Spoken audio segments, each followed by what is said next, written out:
कि लेंसकार्ट बनेगा next Paytm. जैसा कि आप यहाँ पर देख पा रहे होंगे मेरे सामने यहाँ पर डीएचपी खुली हुई है लेंसकार्ट की। और जब भी आप किसी कंपनी को एनालाइज करना चाहें, किसी नई कंपनी को एनालाइज करना चाहें, तो आप हमेशा उसकी एक बार डीएचपी पढ़िए। वो एक आपको ओवरव्यू दे देती है कि इसके रिस्क फैक्टर्स क्या है, मैनेजमेंट कैसा है, प्रॉफिट एंड लॉस स्टेटमेंट सच है या फिर नहीं है। तो जब आप इसमें डीप डाइव देखेंगे ना, तो उसमें आपको समझ में आएगा कि कंपनी सच में इतनी वैल्यूएबल है या फिर नहीं। तो मैंने ऐसा क्यों कहा कि लेंसकार्ट नया पेटीएम बन सकता है, चलिए इसके बारे में डिस्कस कर लेते हैं। देखिए, देखते हैं इनके प्रॉफिट एंड लॉस स्टेटमेंट के बारे में। अगर सच में कंपनी इतनी वैल्यूएबल है तो उसको प्रॉफिट भी हो रहा होगा काफ़ी अच्छा। क्या मार्केट में सिर्फ हाइप बनी हुई है, लेंसकार्ट का भी होगा। तो FY23 में आप जहाँ पर देख पा रहे होंगे 63 CR का यहाँ पर इन्होंने लॉस करा हुआ है। और FY24 में यहाँ पर देख पा रहे होंगे लगभग 10 CR का लॉस करा हुआ है, which is good in comparison to previous year. और FY25 में आप देखेंगे तो एकदम से यहाँ पर 2973 CR लगभग प्रॉफिट है, लगभग 3000 CR का प्रॉफिट इन्होंने कर रखा है, ऐसा ये दिखा रहे हैं। क्या ये चीज़ इन रियल है या फिर नहीं, तो चलिए उसके बारे में बात कर लेते हैं। तो अगर मेरा लोहा बेचने का काम है तो मैं लोहा बेच के अगर पैसे कमाऊंगा तो कंपनी को ज़्यादा फायदा होगा इन कंपैरिजन टू मैं अपना कुछ पर्सनल अदर इनकम से पैसा ला रहा हूँ और उसमें प्रॉफिट शो कर रहा हूँ, which is not good, which is unethical. तो चलिए इसके बारे में देख लेते हैं। तो जैसा कि आप यहाँ पर देख पा रहे होंगे number of stores at the start of the financial year FY25 में 2389 स्टोर्स खुले हुए। और FY24 में आप देखेंगे ये 1959 स्टोर्स ओपन हुए और FY23 में 1500 स्टोर्स ओपन हुए।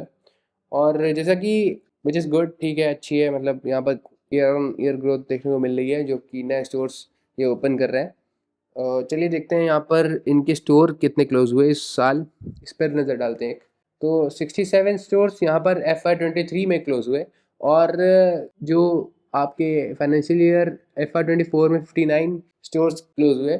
और यहाँ पर आप देखेंगे एकदम से जंप आ गया 111 स्टोर्स जो कि FY25 में बंद हुए हैं यहाँ पर। तो ये एक नेगेटिव सिग्नल देता है, मतलब एकदम से आप प्रॉफिट भी दिखा रहे हो, इतना बड़ा जंप अप्रॉक्स 3000 CR का प्रॉफिट दिखा दिया आपने, और आपके 111 स्टोर्स मतलब बंद भी हुए हैं।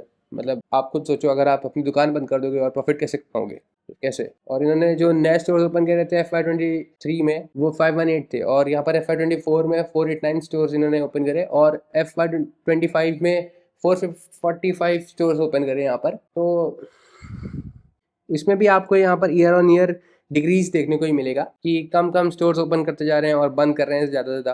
तो यहाँ पर एक थोड़ा सा दाल में कुछ काला है। और उसके बाद यहाँ पर आप देखेंगे, चलिए इसके एक बार अदर इनकम पे देख लेते हैं कि ऑन पेपर ये चीज़ प्रॉफिट है वो सिर्फ ऑन पेपर है या फिर इन रियल है। तो एक बार इनकी अदर इनकम चेक कर लेते हैं। फिर हमने डीएचपी पढ़ी और हमने डीप डाइव देखा है इनमें, तो हमें मालूम पड़ा कि अदर इनकम पे आप देखेंगे ना, ये अदर इनकम पे तो ऑन फिक्स डिपॉजिट मतलब FD पे कंपनी ने 57 CR का लगभग प्रॉफिट करा हुआ है। और सेम एज इट इज़ ये फाइनेंशियल एसेट आप देख पा रहे हैं, एक तरीके का म्यूचुअल फंड है कंपनी का। तो यहाँ पर इन्होंने देख रहे हैं आप उसको बेच करके 61.65 CR का प्रॉफिट करा हुआ है। और यहाँ पर देख रहे हैं ये FVTPL gain on deferred consideration, ये सिर्फ वन टाइम गेन है। मतलब ये ऐसा एक गेन होता है कि जो अभी आया नहीं है वो सिर्फ आ रहा है, मतलब आ रहा है, वो क्या हो सकता है क्या नहीं। यहाँ पर पिछले साल ऐसा कुछ भी नहीं था, मतलब ये सिर्फ वन टाइम है। मतलब एक तरीके से मैनिपुलेट करने की कोशिश की गई है। यहाँ पर ऑन पेपर केवल प्रॉफिट दिखाया गया है जो कि सिर्फ अदर इनकम से आया है, ना कि इनके ऑपरेटिंग एक्टिविटी से।